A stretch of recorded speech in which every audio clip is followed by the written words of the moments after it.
Boa noite.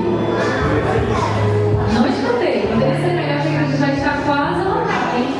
Já estou conversando. Boa noite. Boa noite. Agora sim, essa noite é super especial, né? Não só porque esse pastor Paulo aqui, mas porque vamos iniciar uma série maravilhosa hoje que se chama Acontece nas Melhores Famílias. Então hoje é dia de restauração na sua casa. Hoje é dia de bênçãos e milagres. Então vamos iniciar com uma oração que Deus esteja presente aqui no nosso meio. Querido Jesus, neste momento queremos te agradecer, Senhor, por estarmos aqui. Sabemos que o Senhor trouxe cada um que está presente nessa noite. Que o Senhor possa restaurar a nossa vida neste momento, abrir os nossos corações, para que realmente encha de esperança, encha de amor e que possamos realmente ser restaurados por Deus neste momento. Que de toda a ansiedade, todos os anseios que ficarmos lá de fora dessa igreja, aqui só habite a paz, a esperança e o amor. Fica conosco em nome de Jesus. Amém. Vamos iniciar louvando ao nosso Deus um hino muito importante que fala sobre que Deus seja o centro da nossa vida. Então ele exalta somente aquele que merece toda honra, toda glória e todo louvor. Que ele seja o centro da sua e da minha vida e também do nosso lar.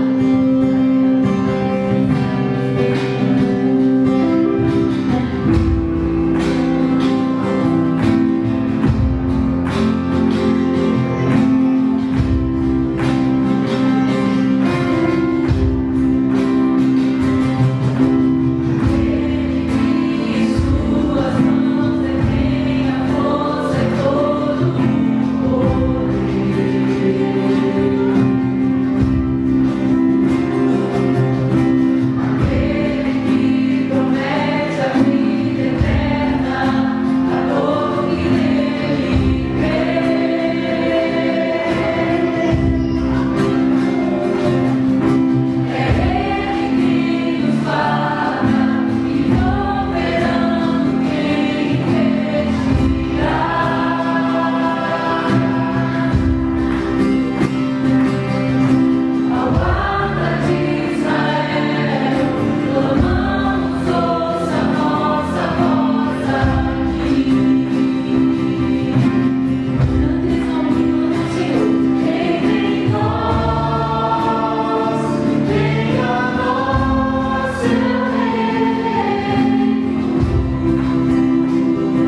e toda a esperança realmente que precisamos para enfrentar o nosso dia a dia. Não cante, preste atenção nessa letra e louve o nosso Deus.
De louvar o nosso Deus, agradecer a Ele por tudo que Ele faz e fará nas nossas vidas. Através também, agora vamos agradecer dos dízimos e das ofertas. Você pode fazer essa devolução através do Pix, que está aqui na tela, ou também através do diácono, que vai passar agora.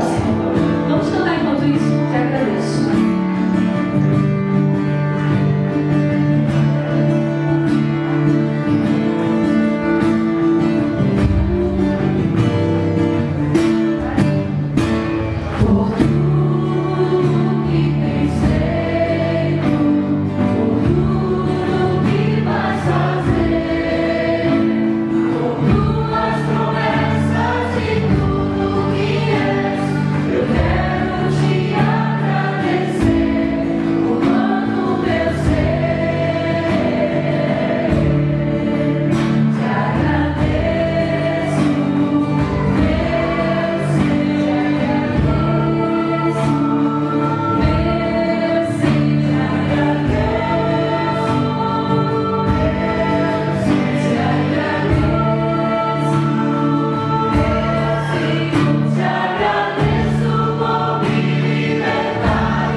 Deus, que possamos cada vez mais acelerar a tua volta. Isso eu pedi em nome de Jesus. Amém.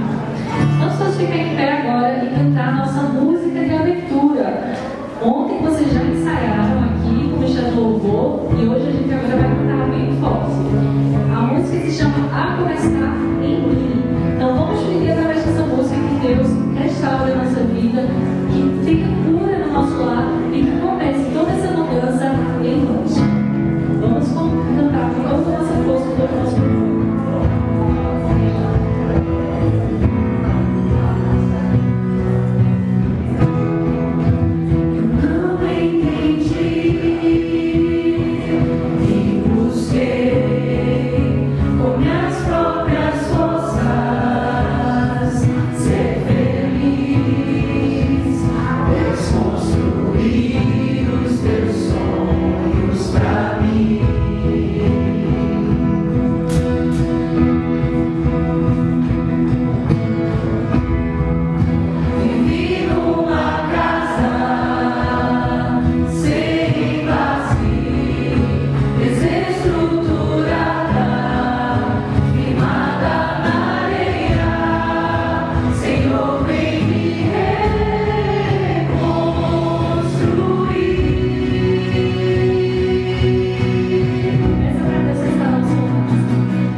Nós reconhecemos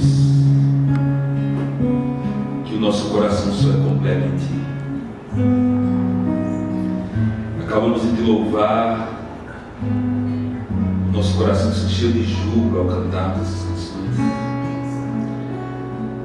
Mas agora chegou o momento da tua palavra. Vem, Senhor, por favor, carinhosamente desobstruir os condutos do nosso coração. Queremos te dar acesso pleno à nossa vida. Aliás, Senhor, o Senhor tem, mas o Senhor gosta quando nós permitimos. E agora estamos te permitindo, Senhor, acessar nossa mente, nosso coração, nossas dores, nossos medos e ansiedades, e depositarmos aos teus pés. Que ao abrirmos o teu livro, ó Deus, que ele fale ao nosso coração. Pedimos isso e agradecemos no doce nome de Jesus. Amém.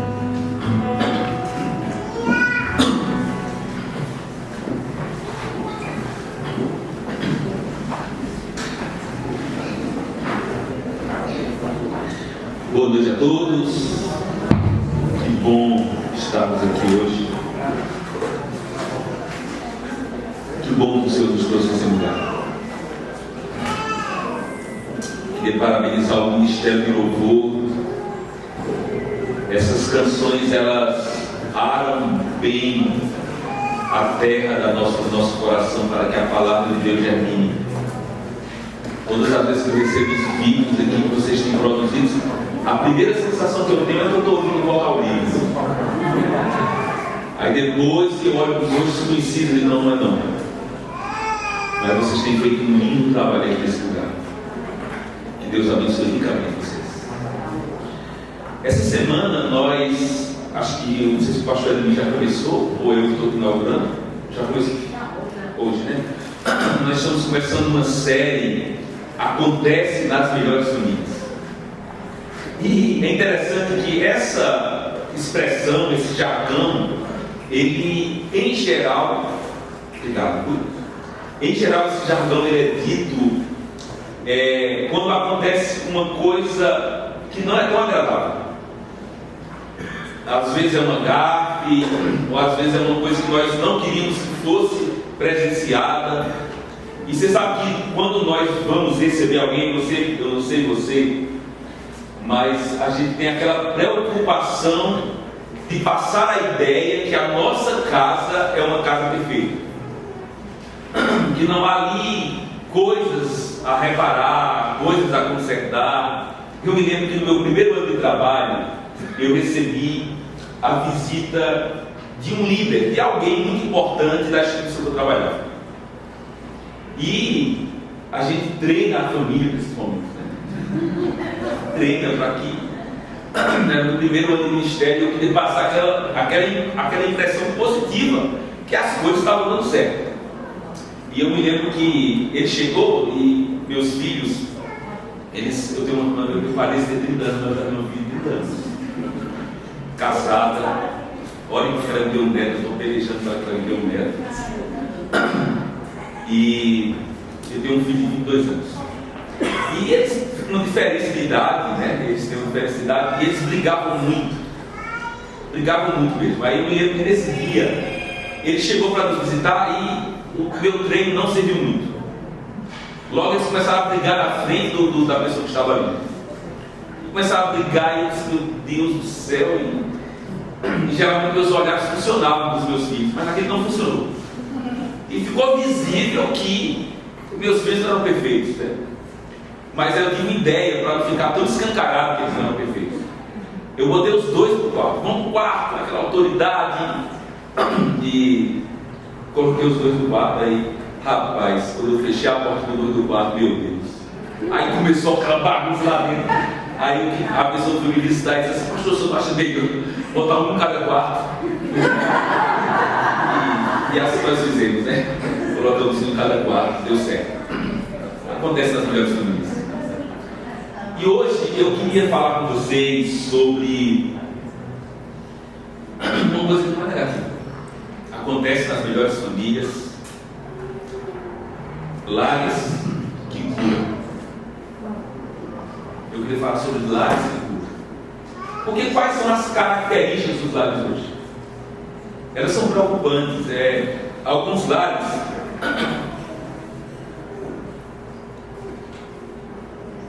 lares eles são lares que têm uma verdadeira indiferença do outro. Não é só que o que me espanta não é a dor chegar ali, porque a dor chega para todos. Antes de eu vir para cá, eu estava montando uma estratégia com alguns amigos para cuidar de um amigo que viveu, na minha opinião, uma dor que não dá para dimensionar o que ele viveu. E nós nos sentimos ali insuficientes ao planejar aquela estratégia, mas a dor visita todos. Mas o que me incomoda e o que me impressiona é a indiferença que essa dor encontra nos lares. Mas pior ainda, às vezes a dor ela não sofre só a indiferença, ela é aprofundada em alguns lares. E há muito diagnóstico de dor nos lares, mas há pouco empenho em curar. E eu vou compartilhar uma história bíblica, né? Porque hoje em dia os lares, as pessoas assim, dentro de casa, elas às vezes apontam a casa de Deus como lugar de cura, mas esquecem de transformar a sua casa em lugar de cura. E eu quero falar sobre uma história bíblica que é muito diferente dos lares de hoje. Porque nos lares de hoje, às vezes, há muita ferida para pouco bálsamo. E eu queria compartilhar uma história bíblica que aconteceu com Jesus. E eu acho que ela retrata bem sobre essa questão de lares que curam. Abra sua Bíblia no Evangelho de Marcos, capítulo 2. Marcos, capítulo 2, versos 1 ao 12. Marcos 2, 1 ao 12. A Bíblia diz assim: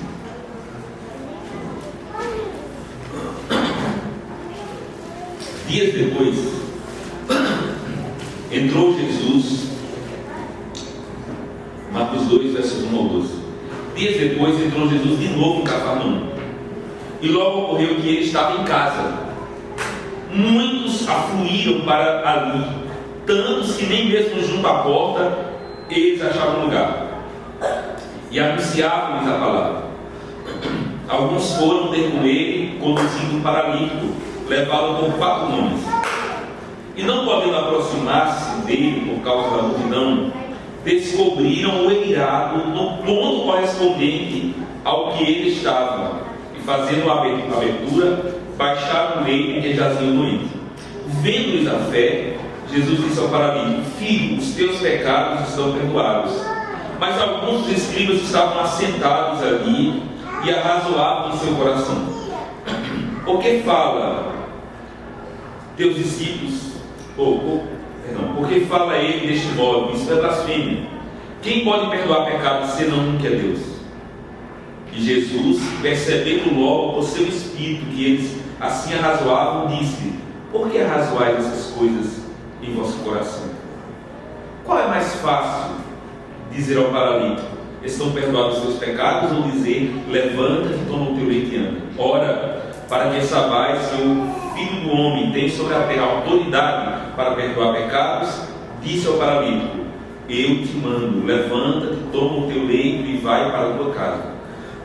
Então ele se levantou no mesmo instante, tomando o leito, retirou-se à vista de todos, a ponto de se admirarem todos e darem glória a Deus, dizendo: jamais vimos coisa assim.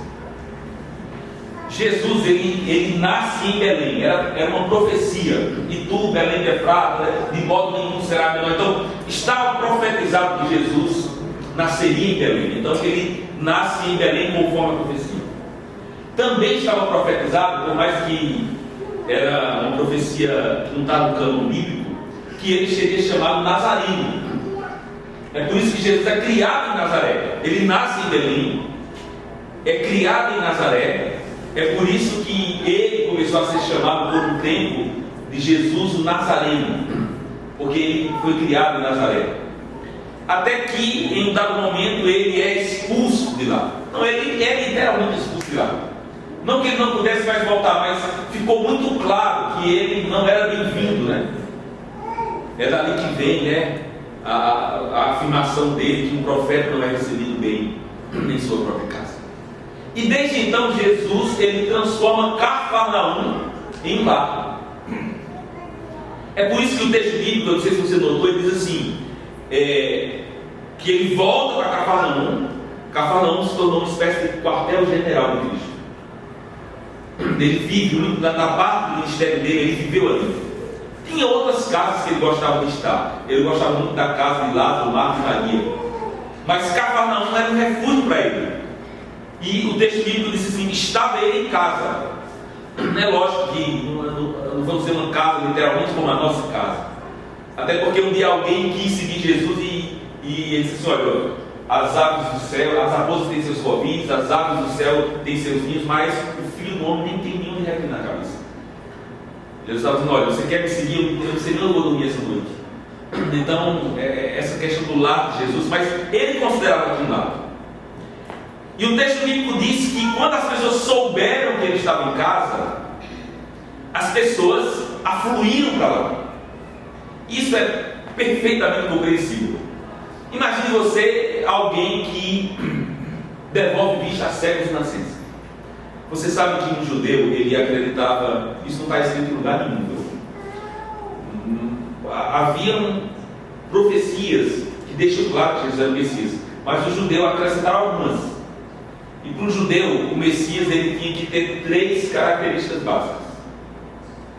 Primeiro, o Messias tinha que curar um cego nascença. Para que ele fosse rotulado, carimbado como Messias, ele tinha que devolver. Não era devolver a vista a um cego que nasceu cego. Um outro, ele tinha que curar o leproso. Jesus já havia curado muitos cegos, inclusive de nascença, e leprosos ele curou 10 de uma vez só. Mas havia o mais difícil, tinha que ressuscitar o morto. Então Jesus já tinha ressuscitado o morto. Então, quando Jesus voltava para Cafarnaum, havia várias razões para a casa estar cheia. A primeira, as pessoas começaram a acreditar que ele era o Messias. Ele era o Messias. Então isso estava muito vivo na mente das pessoas. Era muito esperado, né? O Messias era muito esperado. Você sabe que Israel até hoje, vou falar em Israel, oremos, né, pelo Oriente Médio, oremos por tudo que está acontecendo lá. Mas Israel até hoje espera o Messias. Eles não reconheceram a messianidade de Cristo. Mas havia outra razão. Todo mundo queria uma cura. Todo mundo queria um benefício. E os que de nada precisavam se contentavam em ouvi-lo. Então imagine você. Hoje no livro Caminhar Cristo, ela disse que ele chegou a passar em algumas vidas que ele não deixou uma pessoa doente.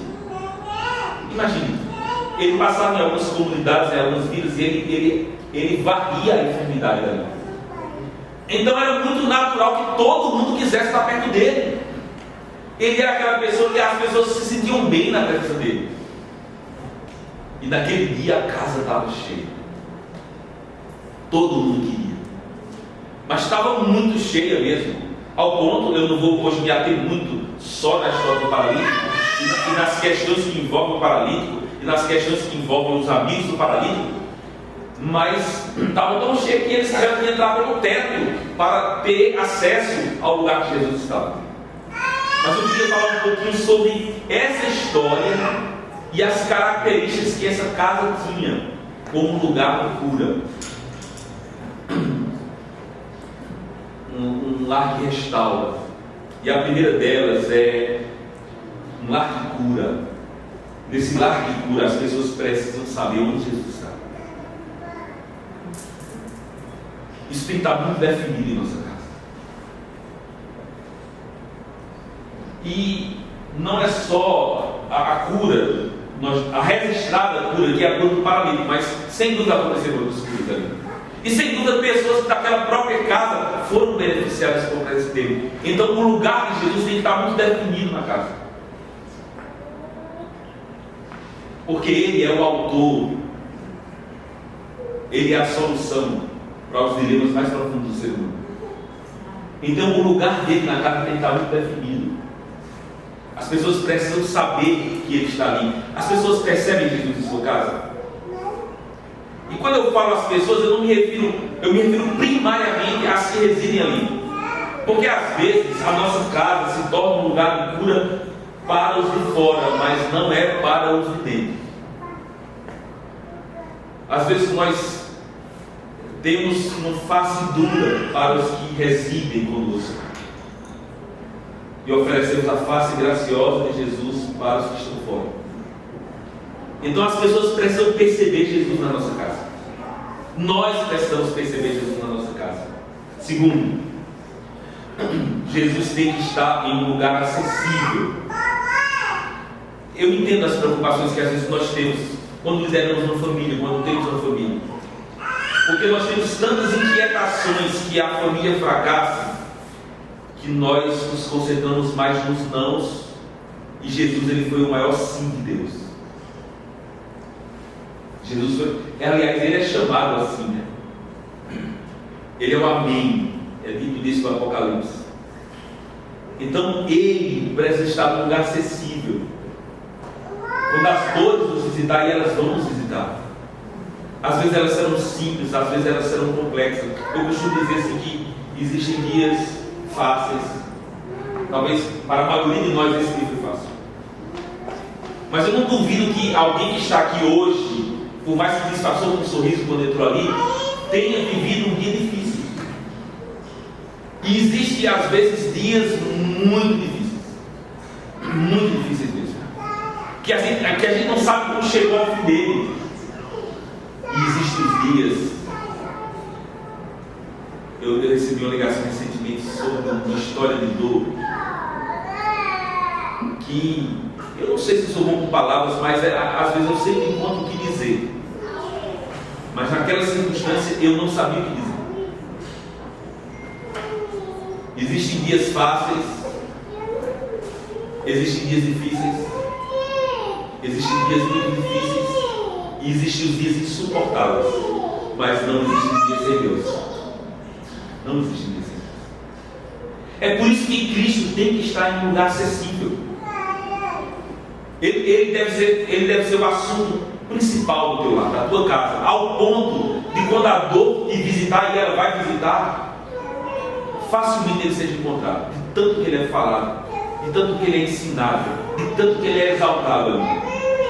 Outra questão: o lar tem que ser um lugar com muitos acessos, e me refiro a Cristo, e a disposição de se abrir novos. Você parou atenção no que acontece ali? Porque a história é bonita, mas eles causam um dano arquitetônico naquela casa. Os amigos, eu não vou me deter nos amigos, né? Mas os amigos, quando percebem a dificuldade de levar o paralítico a Cristo, eles então sobem na casa, quebram, né, o telhado de esteio, um dano foi feito ali. Eu não sei como era a engenharia arquitetônica da época, mas houve um dano. E aqui tem uma coisa interessante: a gente tem que ter sabedoria para discernir. As pessoas são mais importantes do que as coisas. Porque ninguém reclama do dano do telhado. Jesus não repreende pelo dano do telhado, porque o telhado quebrado, para ele, não era mais importante do que reconfigurar aquela vida que estava em pedaços.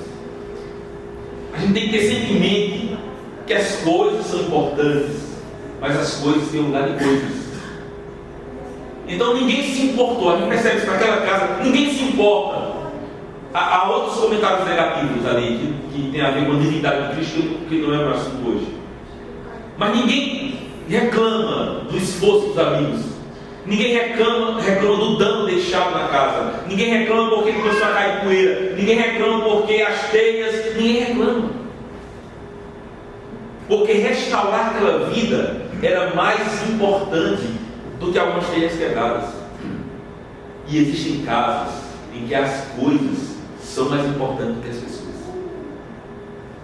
Isso é um equívoco tremendo. Na sua casa, para os de fora e para os de dentro, Cristo tem que ser mais importante do que as coisas. A gente não calcula prejuízos quando estamos empenhados em restaurar a vida de alguém. Ninguém se importou com aquilo. E eu percebo em Jesus aqui 5 ações que devem caracterizar um lar que cura. São atitudes do próprio Cristo. Primeiro, ele está onde as pessoas precisam dele. Quando aquele acesso é aberto, ele está ali. E ele se impressiona com aquilo, né? Você já viu que ele está no plural, né? Eu nem sei se o homem tinha fé, porque talvez aquele homem já foi tão profundamente visitado pela dor, estava tão angustiado, tão sem esperança, já havia procurado tantas soluções, já havia batido em tantos endereços, que aquele homem provavelmente, não sei se ele tinha fé, mas o texto diz assim: vendo-lhes a fé. Ele diz o plural, ele viu a fé dos amigos. Eu não sei se aquele homem tinha fé, mas ele viu a fé dos amigos. Vendo-lhes a fé. E é interessante, né? Porque a fé é algo invisível. Ninguém pode aqui dizer que viu a fé, mas ela é visível aos olhos de Deus. Então, a primeira atitude de Jesus, ele está onde as pessoas precisam. E isso cabe a nós, estar onde as pessoas precisam. O primeiro socorro da dor dos nossos filhos, do nosso cônjuge, deve partir de nós. Se ele não encontra cura, restauração no trabalho dele, na faculdade dele, entre os amigos dele, na vizinhança dele, nós devemos fazer do nosso lar, das nossas palavras, das nossas ações, das nossas atitudes, que elas sejam restauradoras. Nós nem sempre teremos a solução para as dores dos que residem conosco ou que vêm até nós em busca delas. Mas quando você não puder ser a cura, você deve ser a seta que aponta para onde ele está. Segundo, passe o tempo necessário até se efetuar a cura. Jesus poderia ter ido embora antes. Ele já tinha ensinado, provavelmente ele já tinha feito muitas curas ali, muitas curas. Mas havia alguém que estava a caminho, e ele ficou ali até que aquele homem fosse atendido. E qual é a característica de um lar que cura? A gente fica até a cura acontecer. A gente fica até o limite do que nós podemos fazer pelo outro. E volto a repetir: quando a sua insuficiência clamar, aponte para aquele que é todo suficiente. Porque o nosso limite e o nosso esgotamento e o nosso não posso mais é a grande oportunidade de Deus. Então, um lar que cura reside em pessoas que ficam. A incompreensão ele pode ter enfrentado a incompreensão. Ninguém se importou do trabalho dele, com a dor dele. Ninguém deu a mínima para o vulcão de erupção que está o coração do jovem e do adolescente que mora com você. Mas você vai ficar lá até você fazer o máximo para reconfigurar aquele coração. Eu sempre repito isso. E quando você não puder, e quando suas palavras também forem insuficientes, e quando suas ações também forem insuficientes, você vai ser só uma seta dizendo: eu sei que hoje eu passei um dia significativo no telefone. Eu mencionei isso no início. Eu e um grupo de amigos tentando montar uma estratégia para acolher uma família que viveu uma dor inconmensurável. E chegou um momento em que a pessoa que estava do outro lado, que é bem mais sábio, muito mais sábio do que eu, e mais difícil, mais sábio do que eu, e é uma pessoa que eu admiro muito, e ela disse assim: eu não consigo encontrar algo para isso. E foi na hora que em lugares diferentes nós quase ao mesmo tempo repetimos, né? A insuficiência é sempre uma oportunidade para Cristo. Eu não sei como você está hoje. Talvez eu estou pregando para pessoas aqui hoje que estão acumulando tantas vitórias na vida, que estão até com medo disso. São tantos sucessos, são tantas portas abertas, são tantas vitórias, que você tem medo, né? Mas talvez eu esteja pregando para alguém também aqui hoje que não, que está escondendo na sua dor, isso, que está vivendo uma batalha financeira, que tem uma angústia emocional, que você já debruçou ela diante do teu psicólogo, diante dos teus amigos, diante da tua casa, e parece que as coisas não chegam. Deixa eu te dizer uma coisa: Deus nunca vai encontrar um adversário à altura. A tua angústia é maior que você, mas não é maior do que o Deus que ama você. Os teus medos podem ser maiores do que você, mas não são maiores do que o Deus que habita em você. Isso é fato. Então, um lar que cura não é um lar que tem um pai e uma mãe toda suficiente, não. É alguém que faz o seu melhor para que sua casa seja uma casa que restaura, que o cansado tenha prazer de estar ali.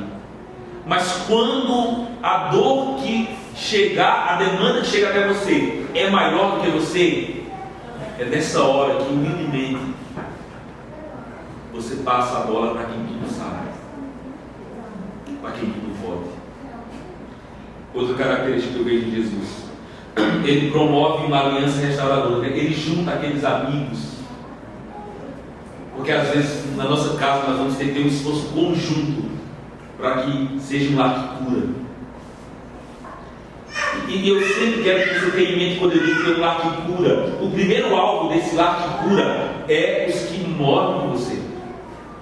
Ali tem que ser um ambiente que cura, um ambiente que as pessoas sempre queiram voltar para ali. E o que eu acho interessante é que Cristo viu ali além do óbvio. Você notou? Qual era o problema visível daquele homem? O problema visível daquele homem é que ele não andava e ele queria andar. Mas a primeira ação de Jesus para com aquele homem não é sobre. Ele faz três coisas. Ele cura aquele homem de três maneiras, de forma integral. Primeiro, ele cura emocionalmente. Quando aquele homem é colocado, levado a Jesus, e ele é apresentado a ele, Jesus primeiro se preocupa com o que machucava aquele homem, os hematomas da alma, as cicatrizes invisíveis. Porque o olhar óbvio era assim: ele não anda, ele quer andar, ele não quer depender das pessoas. Mas Jesus foi além do óbvio. Jesus viu primeiro que aquele homem estava psicologicamente destruído. E ele trata, em outro evangelho, ele diz que Jesus disse para ele: tem bom ânimo, filho, tem bom ânimo. Essa história é registrada em 3 evangelhos. Então a primeira coisa que Jesus trata é do ânimo dele. Tenha bom ânimo. Mas depois Jesus vai mais fundo ainda. Jesus diz assim: imagine, os teus pecados estão perdoados. Ele estava lembrando que o problema maior dele não era a paralisia, não era não andar. O maior problema dele era os pecados dele.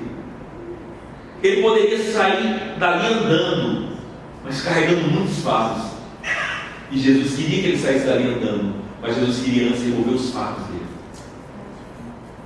E Jesus remove os fardos dele. Aquele homem ele queria a cura, mas acredite, ele já tinha recebido até então mais do que ele pediu. E Jesus então cura ele fisicamente, dizendo, se levante. A indiferença não encontra residência no coração de Cristo. Você entende isso?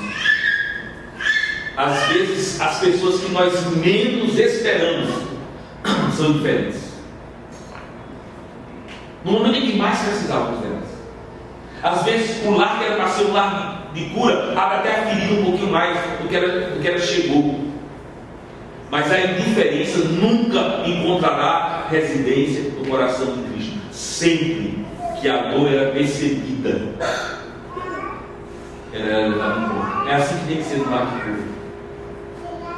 Não importa se você está exausto, não importa se você está cansado, não importa se você está no limite. Toda dor percebida no lar de cura, ela é levada em conta. Ela é levada em conta. E assim foi. Como aquela história termina, o medo se transforma em esperança. Um lar de cura faz isso. O medo se transforma em esperança. No lar de cura, a culpa é trocada pela paz. Aquele homem desceu cheio de culpa. No lar de cura, a dor é trocada pela alegria. E o chão que ele vivia chegando pelas nuvens, e o fim se transforma em perspectiva. Sabe o que é interessante? É que Jesus diz uma coisa muito estranha. Porque olha quando ele vai curar o paralítico, ele diz assim: para as pessoas que estão duvidando, né? Porque você sabe que as pessoas se ofenderam mais por ele perdoar pecados, porque você sabe que era mais difícil dizer perdoação dos seus pecados, né? Sabe por quê? Porque para curar o paralítico, para quem é o Todo-Poderoso, é dizer se levanta e anda. Mas para perdoar pecados era necessário ele morrer. Então era por isso que era muito mais difícil dizer. Mas ele diz assim: o que é mais fácil? E isso traz uma mensagem significativa para nós. É tipo assim: não há nada difícil para ele. Feliz aquele que tem um lar que cura. Feliz aquele que transforma o seu lar em um lar que cura. Mas sabe o que eu acho maravilhoso? É que mesmo que as coisas estejam disfuncionais, mesmo que o teu lar não seja um lar que restaura, mesmo que as pessoas ali não sejam as melhores preparadas para lidar com suas ansiedades, com seus medos, Jesus sempre estará lá. E nada mesmo é difícil demais. Eu sei que talvez as dores assustam você. Os problemas que você sabe que existem assustam você. Porque talvez a dor que você trouxe para cá nessa noite já tem tanto tempo que você carrega ela com você, e foram tantas derrotas sucessivas para ela, que você às vezes talvez tenha chegado aqui meio que sem esperança. Mas eu queria te lembrar que o fim dessa história deixa claro que nada é difícil para ele. E eu queria fazer um convite para você. Dois. O primeiro convite: faça do seu lar um lar que cura. Um lar que restaura a força do seu cônjuge. Um lar que traz paz ao coração dos seus filhos. Um lugar onde ele encontra acolhimento diferente do que ele encontra em qualquer lugar. Um lugar onde existe um amor tão grande, tão profundo, tão poderoso, que ferida nenhuma resiste esse amor. Mas eu sei que há coisas, e dores, e medos, e ansiedades, e obstáculos que são maiores do que nós. Que nós já visitamos tantos endereços, que nós já explicitamos para tantas pessoas, e que não deu, não funcionou. E é nessa hora que Jesus entra. E eu queria te dizer nessa noite que não importa mesmo o tamanho da sua dor, o tamanho da sua angústia, a dimensão do seu sofrimento. Quando eu digo não importa, não é não se importar, é que aquele que está aqui nessa noite entre nós, sendo adorado, né, por nós, ele tem em suas mãos a solução para os dilemas mais profundos da história humana. Que bom que você tem um lar que cura. Se você tem um lar que cura, isso é maravilhoso. Talvez o lar que cura vai completar a mensagem de hoje quando você voltar para casa, né? Foi bom, as coisas foram maravilhosas, a pregação foi mais ou menos, e você sai bem. Mas quando você chega em casa, vai completar. Vai completar com uma fábula da esposa, vai completar com a compreensão dos filhos, vai completar com um abraço do pai. Um lar que cura é assim, né? Um lar que cura, os pais oram nas madrugadas pelos filhos. Um lar que cura conhecendo aquelas palavras que restauram, que reconfiguram o humano. A figura às vezes não sabe o que dizer, mas abraça.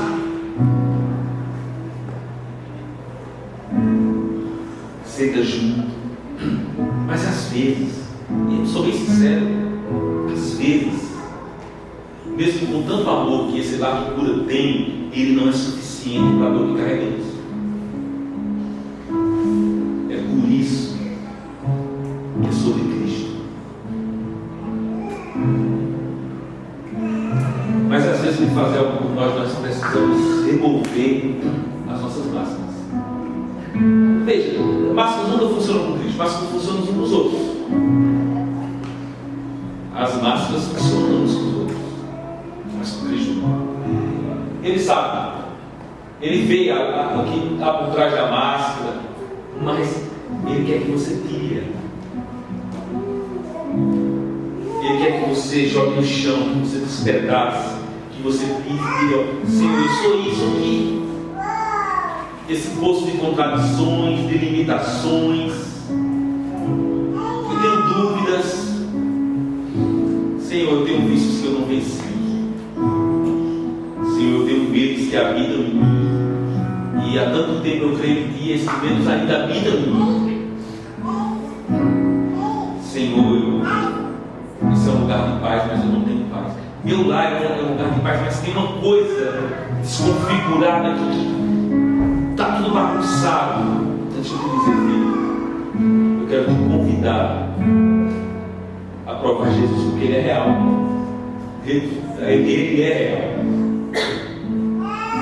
Ele não é uma lenda, Ele não é um mito, Ele é real.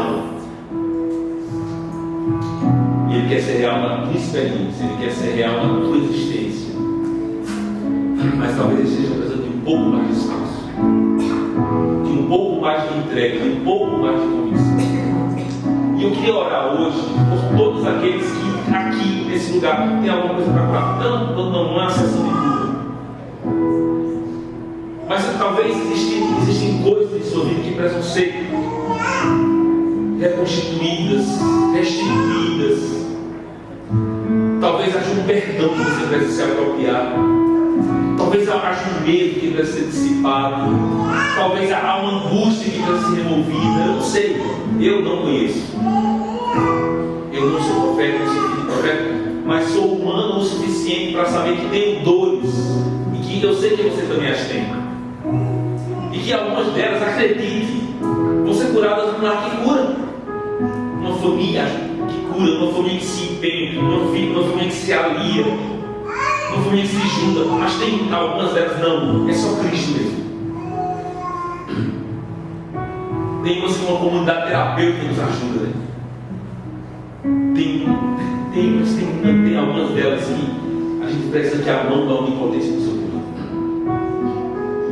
Nós vamos ouvir uma música. E eu queria orar nessa noite por você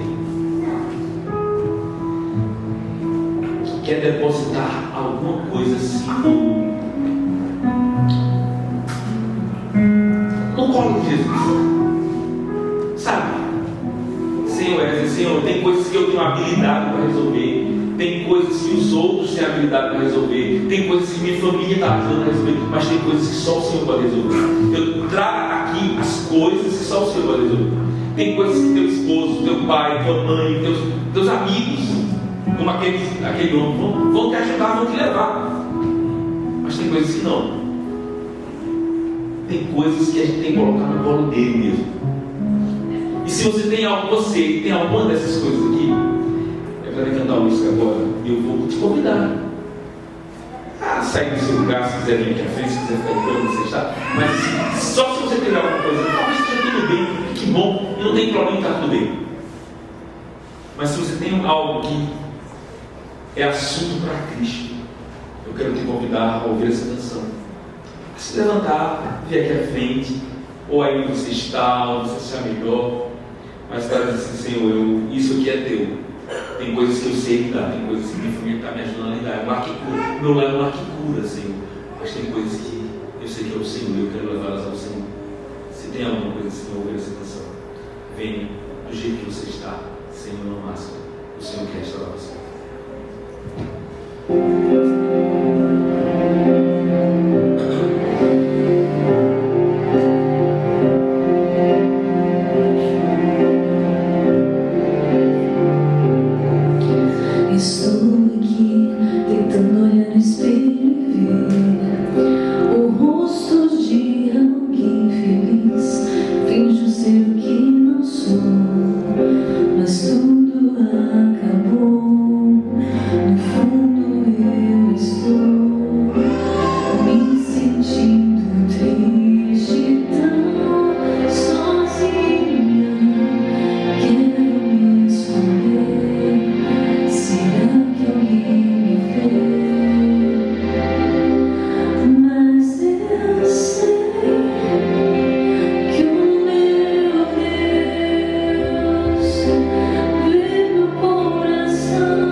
Senhor, nós nos sentimos acolhidos pelo Senhor nessa noite.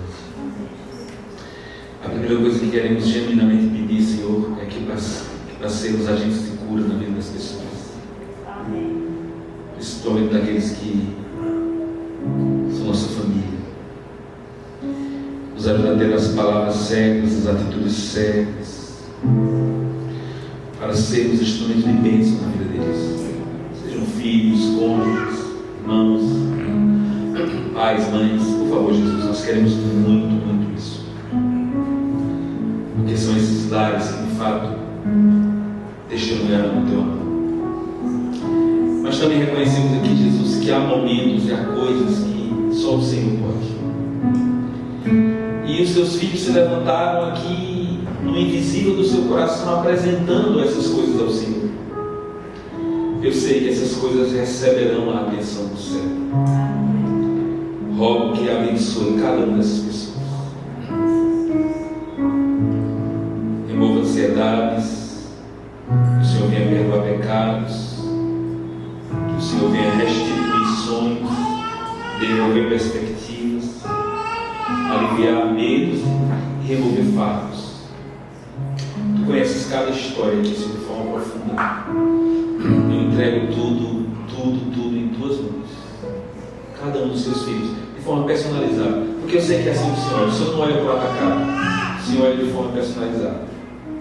Eu os entrego em tuas mãos, em tua doce e gentil mão, Senhor. Para que a tua bênção repouse sobre todos nós.